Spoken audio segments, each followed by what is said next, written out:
Salam dəyərli şagirdlər. Bugünkü mövzu izahımız həqiqi ədədlərlə bağlı olacaq. İlk öncə rasional ədədlərdən başlayaq. Rasional ədədlər.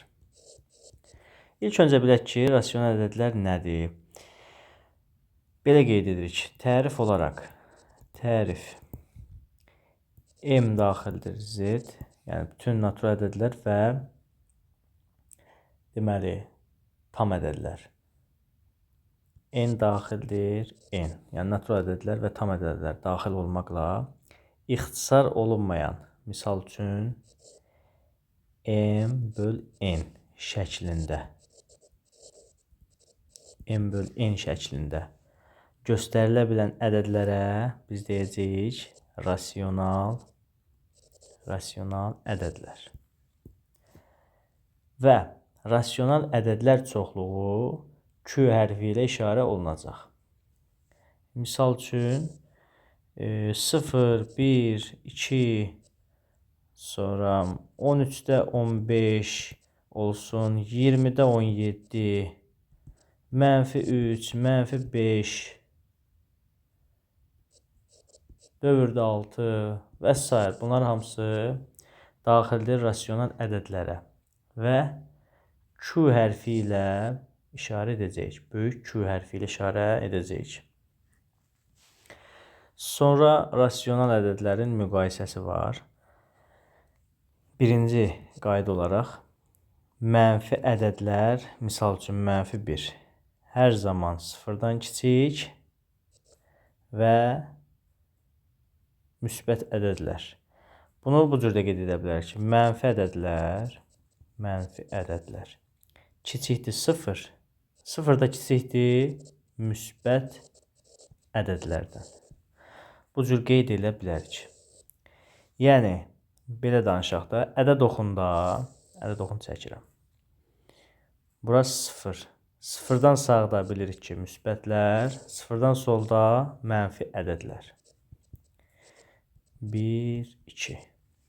Və buradan da görürük ki, ədəd oxunda sağdakı ədədlər, düzdürmü? Yəni hansılar? Müsbətlər. Hər zaman soldakı, yəni mənfi ədəddən hər zaman böyük olacaq. Yəni sağdakı müsbət ədədlər hər zaman soldakı mənfi ədəddən böyük olacaq.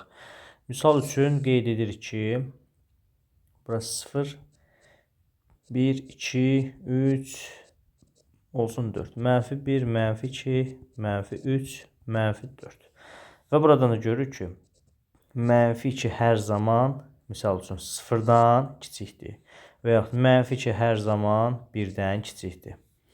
Olsun və yaxud -4 hər zaman 0-dan kiçikdir. Və yaxud 1 4-dən kiçikdir. Və yaxud -4 -2-dən kiçikdir. Mənfi ədədlərin içərisində böyüyü tapmaq üçün hansı böyükdür? Misal üçün müqayisə verir, -4 yoxsa -3. Müqayisə verir, deyir ki, yəni hansı böyükdür? Mən dərhal fikirləşməliyəm ki, 0-a daha yaxın hansıdır? Təbii ki, -3-dür. O zaman 0-a yaxın olan hər zaman böyük olacaq. Bu belə. Sonra rasional ədədlər üzrə əməllər var. Toplanması, çıxılması. Onları qeyd olaraq yazaq. Birinci toplanmasına aid deyək. Misal A üstəgəlsin B olduğu kimi, təbii ki, hər ikisi müsbət ədəddir. Misal üçün 5 plus 4 olduğu kimi toplandı. Misal üçün olsa -A plus -B. Bu zaman işarələri nə olacaq? Hər ikisində mənfi olduğu üçün mənfi qarşıya A plus B. Bu cür hesablanacaq. Sonra misal üçün nümunə yaza bilərik. Birinci nümunəni qeyd edirik. İkinci buna aid nümunə nə ola bilər? -5 üzərinə gəlinsin -4. Aha, yenə qaydamıza əsasən mənfi qarşıya atsaq, 5 ilə 4-ü toplasaq, olacaq -9. Bu belə. Sonra çıxılmasına aid yazaq. Bu toplanması. Hələ ki, rasional ifadələrdəyik. Rasional ədədlərdəyik. Sonra ikinciyə baxırıq. İkinci çıxılmasına aid yazaq. Misal üçün, A üzərinə gəlinsin -B. Bərabər olacaq nəyə? A çıxılsın B. Çünki müsbəti mənfiyə vursaq nə edəcək? Mənfi. Müsbəti müsbətə vursaq müsbət. Mənfini mənfiyə vursaq müsbət. Bu belə. Deməli, bunun yerinə misal üçün yazsaq 5 üzərinə gəlinsin mənfi 4. Aha, bərabər olacaq nəyə? 5 çıx 4 olacaq 1. Və yaxud olsun mənfi A üzərinə gəlinsin B. Bu zamanda nə yazmalıyıq? B çıxılsın A. Misal üçün mənfi 5 üzərinə gəlinsin 4. Necə olacaq? 4 çıx 5, yəni mənfi 1. Bu da belə. Sonra üçüncü. Misal üçün A çıxılsın B. Bu olduğu kimidir, düzdür? Sonra A çıxılsın mənfi B.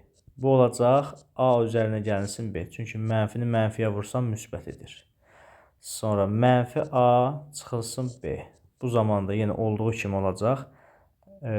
Deməli, mənfi A belə yazaq da çıxılsın mənfi B. Aha. Bu necə olacaq? Mənfi A olduğu kimi yenə də mənfini mənfiyə vursam müsbət olar. Üzərinə gəlinsin B olacaq. Və bir digər olsun, tutalım mənfi A çıxılsın B. Bu zaman mənfini qarşıya çıxarsaq A üzərinə gəlinsin B. Yəni nəticəmiz mənfi olacaq burada da. Misal üçün birinci aydın nümunə yaza bilərik. 4 deməli çıxılsın 2. Bu elə olduğu kimi açılır.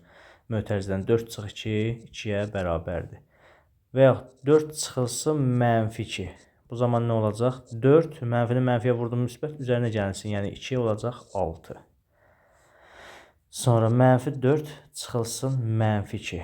Bu zaman mənfi 4 üzərinə gəlinsin 2. Bu da bizə nəyi verəcək? Mənfi 2-ni. Çünki biz bu cür ifadəni necə yazmışıq? Ona aid nümunə göstərmişik. Səhv etmirəmsə, bax burada. Baxın, görürsünüzmü? Mənfi böyük ədəddən üzərinə kiçik ədəd gəlib tərsi olacaq. Yəni olacaq 2 çıx 4. Yəni mənfi 2. Və sonuncuya bir nümunə mənfi 4 çıxılsın 2. Bu zamanda mənfi mənfi olduğu zaman nə olurdu? Müsbət işarə alacağıq. Amma mənfi qarşıya gələcək. Olacaq mənfi 4 üzərinə gəl 2. Olacaq mənfi 6. Bu da belə. Sonra gəlir, rasionaldan danışdıq. İndi əvvəl işarələri göstərək. Vurulması, bölünməsi, qüvvəti. Dedik ki, müsbəti vursaq müsbətə alacağıq müsbət. Mənfini vursaq mənfi bir ədədə alacağıq müsbət. Sonra müsbəti bölsəm müsbətə alacağım müsbət. Mənfi bir ədədi mənfi bir ədədə bölsəm alacağım müsbət. Bu belə. Sonra müsbət dərəcələrin cüt qüvvəti bizə nə verəcək? Müsbəti verəcək. Misal üçün, burada bir cüt qüvvətdir. Bizə yenə də cavab müsbət verəcək. Misal üçün yazıram ki, mənfi 3-ün kvadratı. Bu bizə nə verəcək? Bu özü mənfi 3 vur mənfi 3 deməkdir da. Mənfini mənfiyə vuranda nə eləyir? Deməli, müsbət eləyir. Düzdür? Bax, burada yazmışam. O zaman müsbət 9 alıram, görürəm ki. Bu belə. Sonra, bu fikir verdinizsə, eyni işarəli olanlara aiddir. Müsbət, müsbət, mənfi, mənfi, müsbət, müsbət, mənfi, mənfi. Bu belə. İndi işarələri dəyişəndə necə olur? Misal üçün, müsbət vurulsun mənfi bir ədəd. Bərabər olacaq mənfiyə. Misal üçün, mənfi 5-i mən 4-ə vursam, bu mənfi ədəddir, bu müsbət ədəddir. Edəcək mənfi 20. Sonra, deməli, mənfi bir ədədi vursaq müsbət bir ədədə, yenə, misal üçün, 5-i vururam mənfi 4-ə. Bu zaman nə olacaq? Mənfi 20 olacaq. Həmçinin bölünməyə də aid. Misal, müsbət ədədi bölürəm mənfi bir ədədə. Nə alacağım? Tutalım, mənfi 15-i bölürəm 5-ə. Alacam mənfi 3. Və yaxud, mənfi deməli, ədədi bölürəm müsbət ədədə.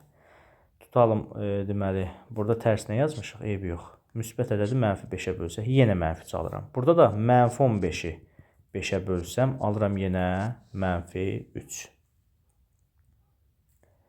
Bu belə. Deməli, biz mənfi ədədə aid yazdıq. Müsbət ədədlərdə olduğu kimi olacaq. Müsbət ədədin kubu da, sonra müsbət ədədin kvadratı da bizə ancaq müsbət ədədlər verəcək. Amma mənfidə fərqli oldu, gördünüz. Misal üçün, mənfi ədədin cüt dərəcədən qüvvəti bizə müsbət verir. Amma mənfi ədədin kubu, bunlar bizə mənfi ədəd verəcək. Misal üçün, yazıram -2-nin kvadratı. Bu bizə nə verir? -2 vur -2 deməkdir da. Düzdürmü? Müsbət 4 verir. Amma -2-nin kubu yazsam, bu nədir? -2 vur -2 vur -2. Və təbii ki, mənfini mənfiyə vurdum, müsbət.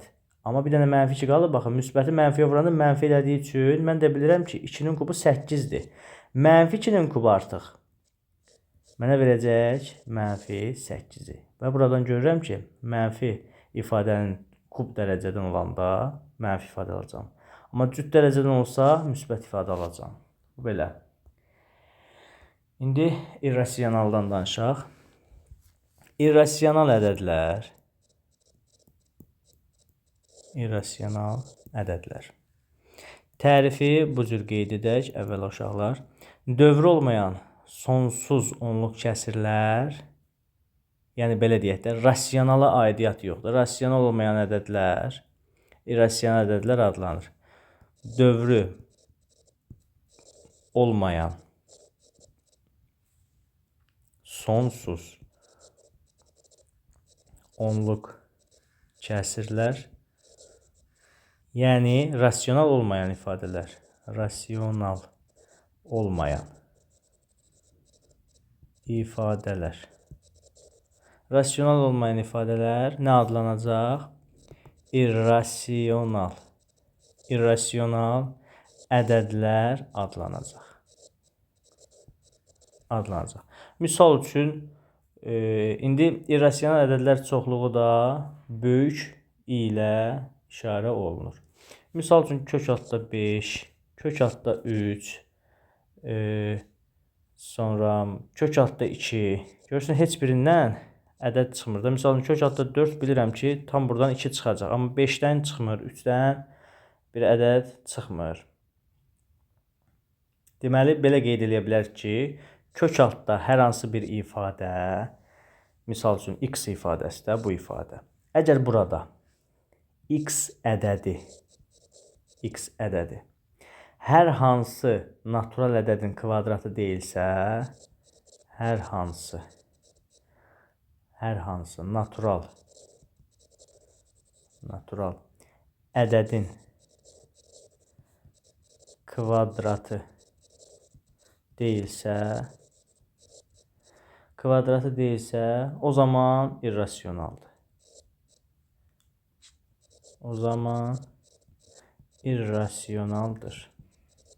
Yəni gördüyünüz kimi, burada 2 çıxır kök altı ifadə. Amma burada 5-dən olmur.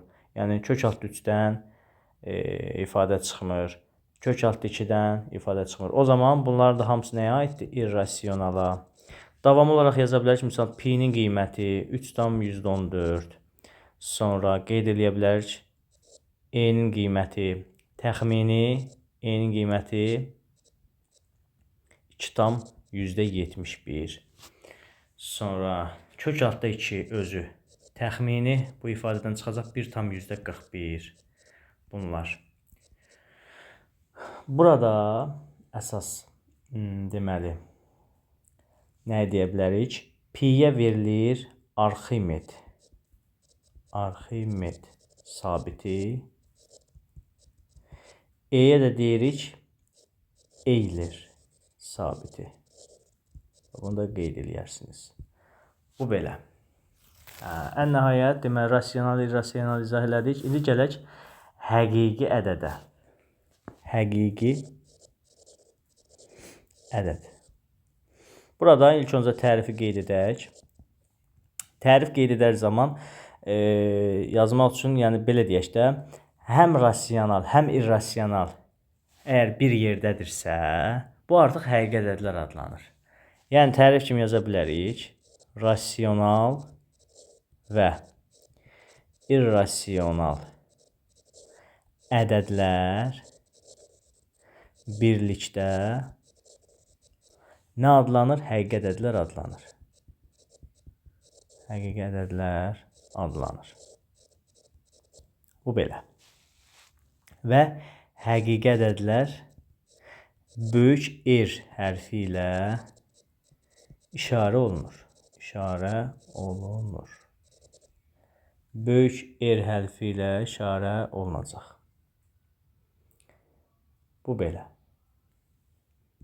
Sonra qeyd edirik, sıfırdan fərqli rasional ədədlə irrasional ədədin də cəmi, fərqi hər zaman nədir? İrrasionaldır. Yəni, yazırıq birinci. Sıfırdan fərqli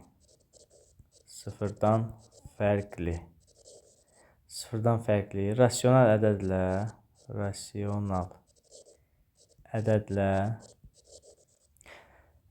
irrasional ədədin cəmi. İrrasional ədədin cəmi və fərqi, sonra hasili və nisbəti. Nisbəti nə olacaq? İrrasional olacaq. İrrasional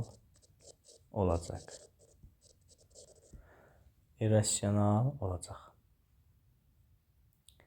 İkinci yazsaq. İkinci qeyddə irrasionalların cəmi, fərqi, hasili, nisbəti rasional da ola bilər, irrasional da ola bilər. Sonra əlavə yazacağımız qeyd, misal üçün yazıram ki, birinci yazaq, ikinci nümunəmizi. İrrasional ədədlərin dedik nəyi? İrrasional ədədlərin cəmi, fərqi, hasili və nisbəti həm rasional, həm də irrasional ədəd ola bilər. Həm rasional, həm də irrasional ola bilər. Misal üçün yazıram ki, A, B irrasional ədəd olsa, A və B irrasional ədəd olduqda, misal üçün birinci, A plus B rasional ədəd isə A minus B irrasionaldır.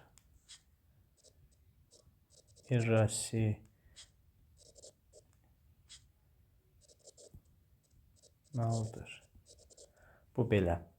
İkincidə A minus B rasional ədəd isə A plus B irrasionaldır. Bu belə. Deməli, rasionalı, irrasionalı qeyd elədik. Deməli, dedik, həqiqi ədədləri də qeyd etdik. Həqiqi ədədlər çoxluğu dedik, böyük R-lə işarə olundu. Rasional və irrasional ədədlər birlikdə həqiqi ədədlər adlanır. Bu belə. Sonra qeyd edə bilərik ədəd oxundan. Ədəd oxu.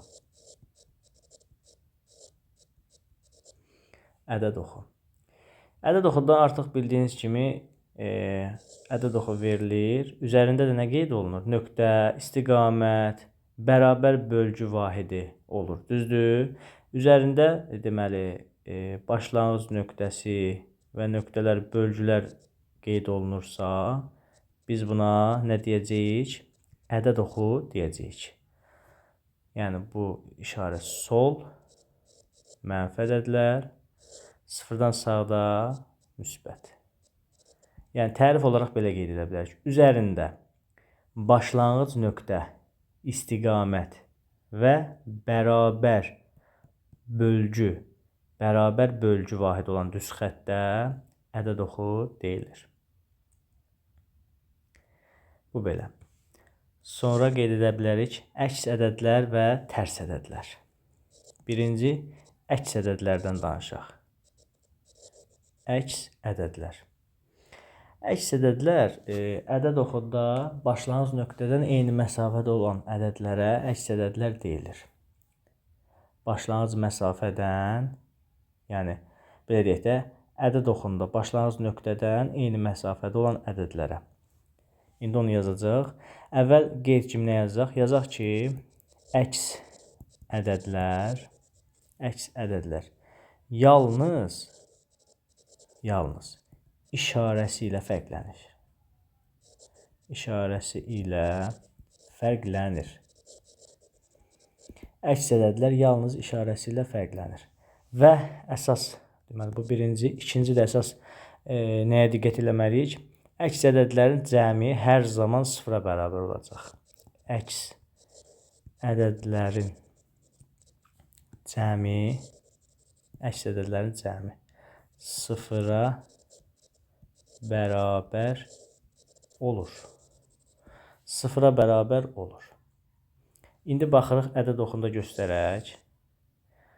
Bura sıfırdır, düzdürmü? Sonra 1, 2, 3, 4, burada -1, -2, -3, -4. Aha. Biz dedik ki, ədəd oxunda başlayan nöqtədən eyni məsafədə olan ədədlərə əks ədədlər deyilir. Düzdürmü? Baxın, 1 ilə -1, 2 ilə -2, deməli, 3 ilə -3, 4 ilə -4. Yəni, buradan biz nə anlaya bilərik? Misal üçün götürürəm A ədədi, düzdür? A ədədi. Bu zaman A-nın desəm əksi nə olacaq? Təbii ki, -A. Və qaydamızda da nə dedik? Cəmi 0 olmalı, düzdür? Bu zaman A plus -A bizə nə verəcək? Təbii ki, 0 verəcək. Və yaxud -A-nın əksi desəm, təbii ki, nə olacaq? Müsbət A olacaq. Bu da bizə nəyi verəcək? -A üzərinə gəlsin A. Yenə də bizə nəyi verəcək? 0 verəcək. Çünki islah gedir. Müsbət ədəddən mənfi ədədə islah gedir. Yaza bilərəm də, misal üçün. Deyərəm ki, 5-in əksi nə olmalıdır? -5. -5-in əksi nə olacaq? 5. Əks ədədlərin cəmi deməli bizə 0-ı verməlidir. 5-in üzərinə -5 gəlsəm, bu normalda nə olur? Müsbəti mənfiyə burada mənfi eləmir. 5 çıxılsın 5 olur da, 0 verir. Və həmçinin -5-in üzərinə də 5 gəlsəm, müsbət ədəddən mənfi ədəd, deməli mənfi ədəddən müsbət ədəd yenə də bizə 0 verəcək. Bu belə. Əksi dedik, indi danışaq tərs ədədlərdən. Tərs ədədlər. Tərs ədədlər qısaca belə yaza bilərik tərifin. Yəni hasili tərif. Hasili birə bərabər olan ədədlərə qarşılıqlı tərs ədədlər deyilir. Hasili birə bərabər olan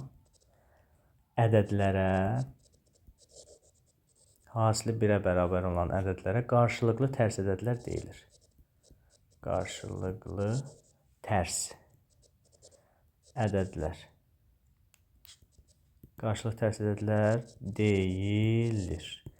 Qarşılıqlı tərs ədədlər deyilir. Misal üçün yazıram ki, A-nın tərsi olacaq nə? 1 bölünsün A.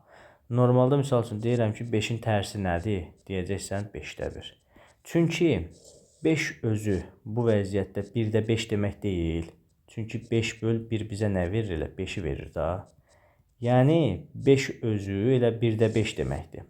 Mən də bilirəm ki, tərsi soruşduğu üçün, yəni məndən nəyi soruşurmuş? 1-də 5-in tərsi təbii ki, 5-də 1 olacaq.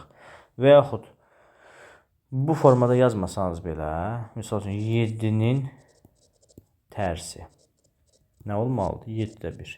Tərifimizdə nə dedik? Hasili 1-ə bərabər olacaq. Təbii ki, 7 vurulsun 7-də 1 bərabərdir.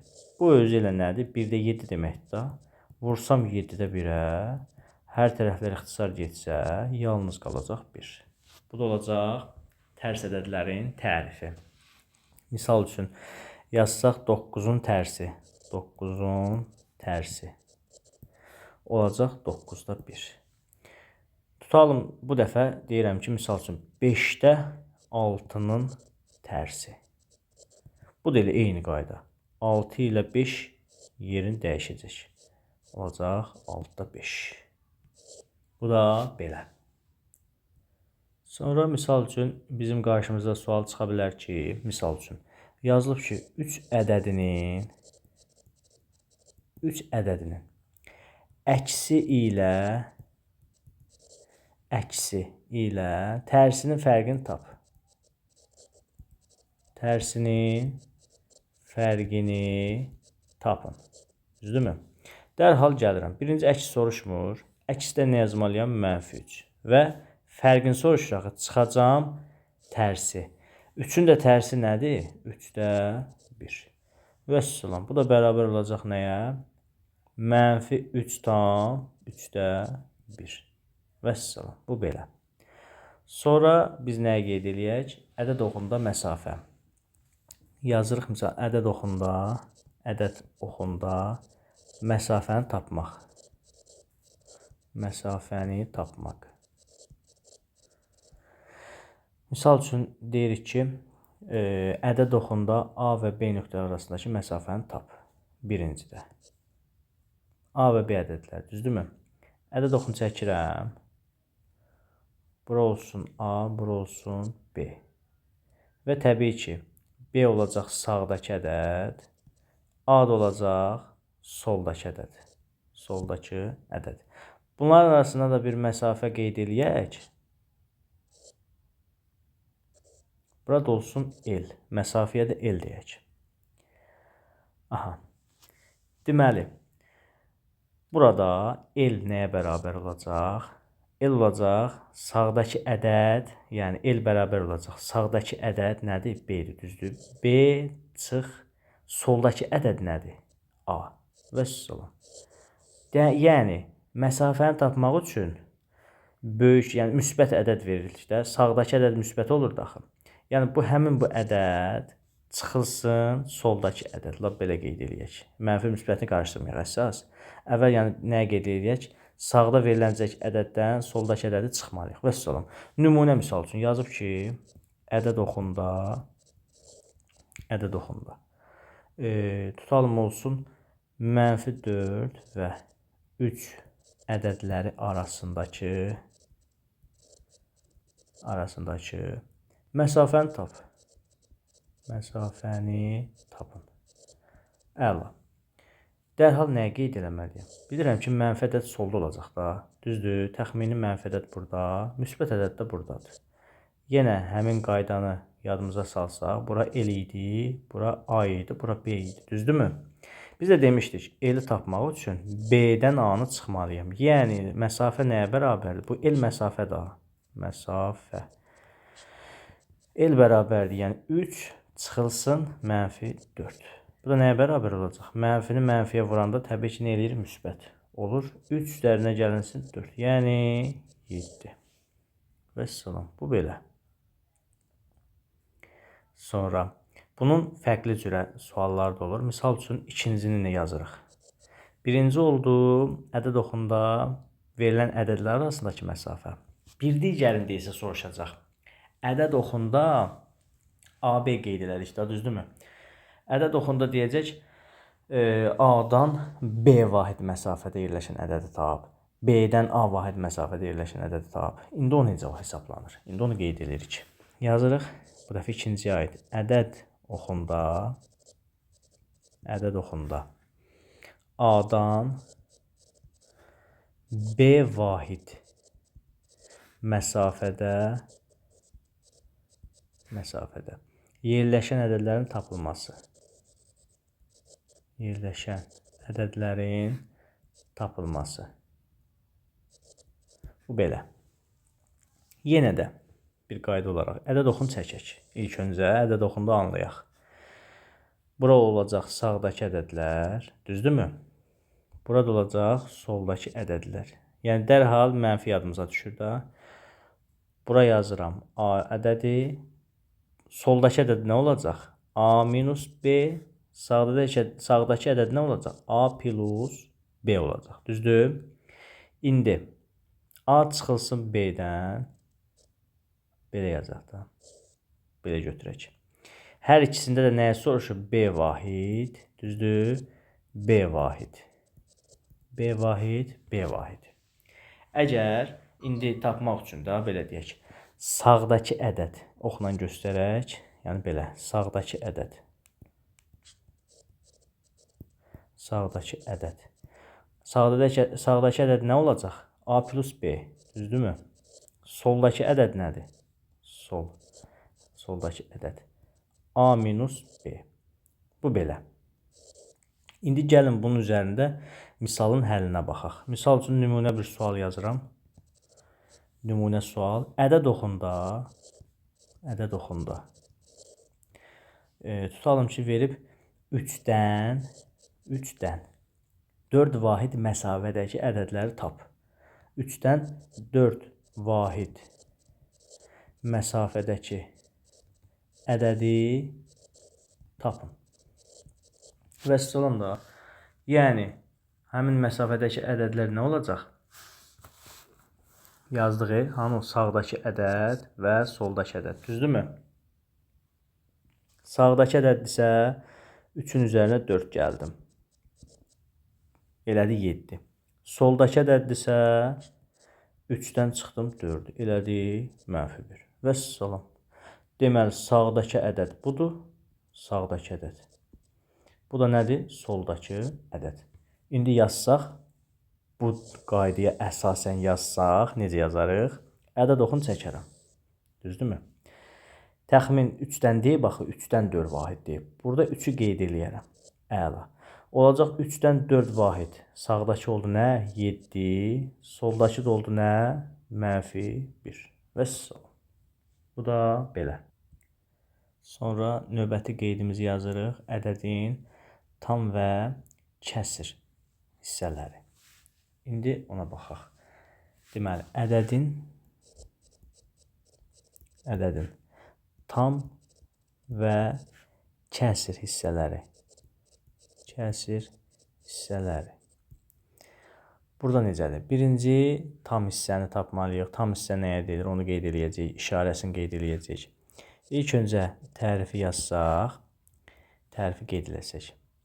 Yəni, belə deyək də, A ədədindən kiçik ən böyük tam ədəd həmin A ədədinin tam hissəsi adlanır. A ədədindən kiçik. Yəni, və belə deyək də, bu cür işarə olunur. Və tərifdə də nə dedik? A ədədindən kiçik ən böyük tam ədədə A ədədinin tam hissəsi deyilir. Yəni, həmin A ədədi kiçikdir, bərabərdir A-dan. Misal üçün, desəm ki, 5,2. Düzdürmü? Bunun təbii ki, tam hissəsi nə olacaq? Bərabər olacaq 5-ə. Çünki dedik axı, A ədədindən kiçik ən böyük tam ədədə. Yəni, bundan kiçik ən böyük tam ədəd nə olacaq? 5 olacaq. Deməli, bunun tam hissəsi 5-dir. Əla. Yəni, olsun lap belə. 7,8. Biz bunun tam hissəsinə nə yazacağıq? 7. Bu belə. Bəs kəsir hissəsi nədir? A ədədinin özü ilə tam hissəsinin fərqinə həmin ədədin, yəni həmin A ədədin kəsir hissəsi deyilir. Həmin ədədin özü ilə tam hissəsinin fərqinə. Bu yazdığımız oldu tam hissəyə aid. İndi yazırıq kəsir hissə. Yəni, tərif olaraq qeyd edə bilərik ki, A ədədinin özü ilə tam hissəsinin fərqinə,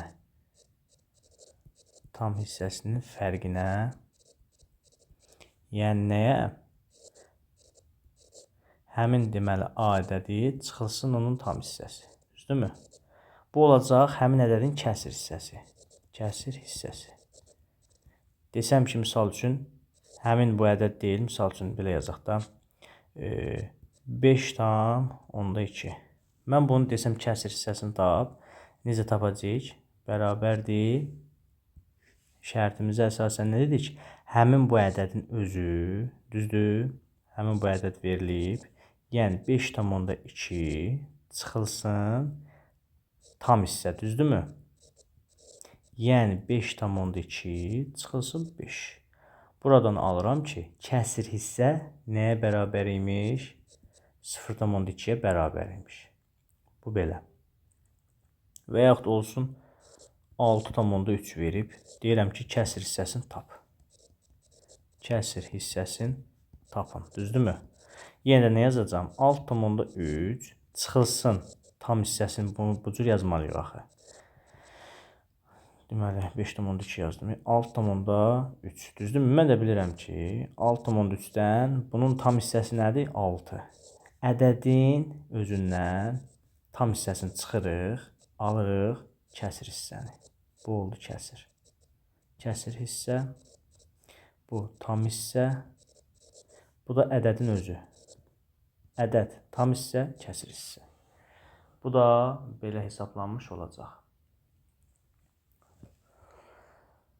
Sonra əsas vacib ifadələr dedik. Sonra misal üçün 2,8 düzdürmü? Bunun 2,8-in tam hissəsi olacaq 2 tam hissə. Tam hissə. Bunun həmin bu ədədin, düzdürmü? Həmin bu ədədin də kəsir hissəsi olacaq 0,8. Kəsir hissə. Kəsir hissə. Sonra olsun və yaxud bir 6 ədədini götürək. Düzdürmü? Bu ədədin tam hissəsi elə nədir? 6. Düzdürmü? Bəs yaxşı. Bu ədədin kəsir hissəsi nə olacaq? Elə həmin ədədin özü olur. Yəni 6 çıxılsın 6, yəni 0. Bu ifadənin kəsir hissəsi yoxdur axı. Düzdürmü? Oldu kəsir hissə. Bu belə. Sonra misal üçün deyirəm ki 3/1. Düzdürmü? Bunun deməli olacaq tam hissəsi nə? Yazsam 3/1. Bunun tam hissəsi yoxdur axı, elə 0-dır, düzdür? Bəs kəsir hissəsi nədir? Elə 3/1. Kəsir hissə. Kəsir hissə. Amma tam hissə yoxdur. Tam hissə. İndi müsbət ədədləri dedik. Gəlin yaxşı baxaq mənfi ədədlərə.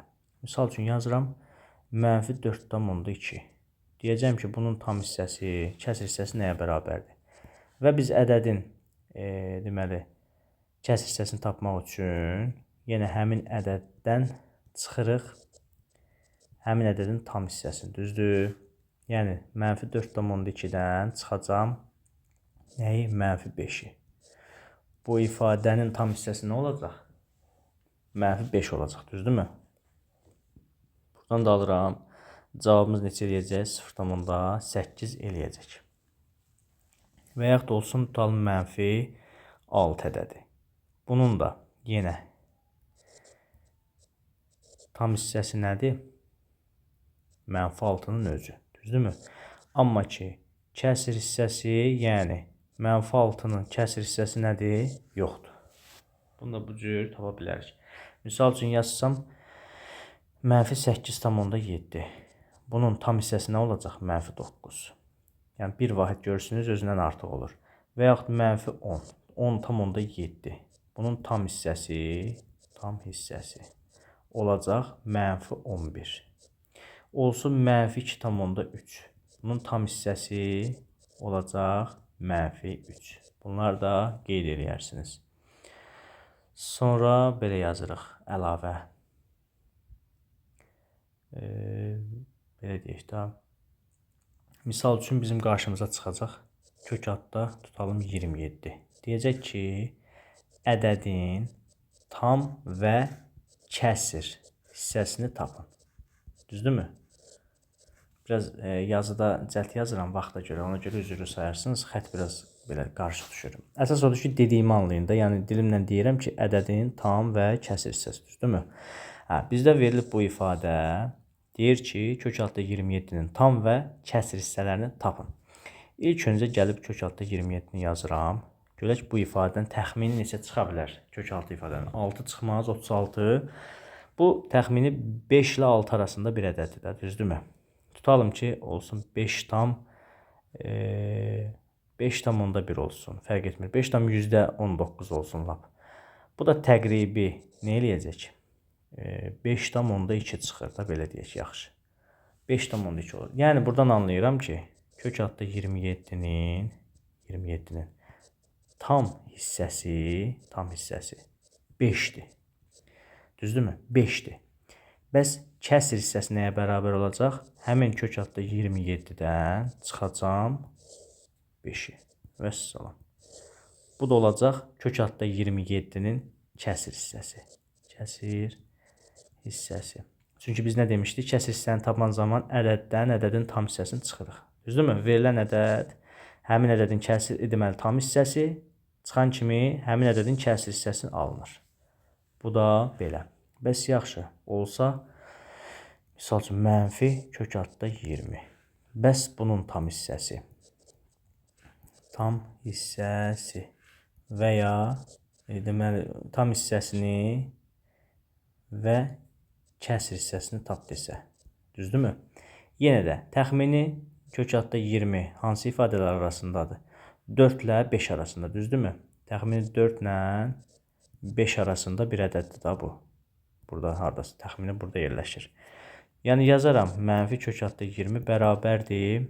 Mənfi 4 tam olsun onda 4. Lap yaxşı. 4 tam lap olsun 4 tam onda 5. Bu da bizə təxmini tam hissəni nə verəcək? Mənfi 5 verir, düzdürmü? Çünki dedik ki, mənfi 4 tam onda 5 olsa, bunun tam hissəsi nə olacaq? Mənfi 5 olacaq. Mənfi 4 tam onda 2 olsa, bunun tam hissəsi mənfi 5'dir. Mənfi 4 tam onda 7'dir tutalım. Bunun tam hissəsi mənfi 5'dir. Burada da alıram ki, mənfi kök altda 20'nin tam hissəsi mənfi 5. Düzdürmü? Və kəsr hissəsini də tapan zaman həmin ədəddən çıxacam nəyi? Həmin mənfi 5'i. Buradan da alıram ki, bu nə olur? Mənfi kök altda 20 üzərinə gəlilsin 5. Və ya bunu necə yaza bilərik? 5 çıxılsın kök altda 20. Bu da belə olmuş olacaq. Belə dəyərli şagirdlər, bugünkü mövzumuz oldu deməli. Həqiqi ədədlər, irrasional, rasional ədədlər, sonra ədəd oxunda məsafənin tapılması, sonra əks ədədlər, tərs ədədlərdən danışdıq. Zəhmət olmasa videonu bəyənərsiniz, paylaşarsınız.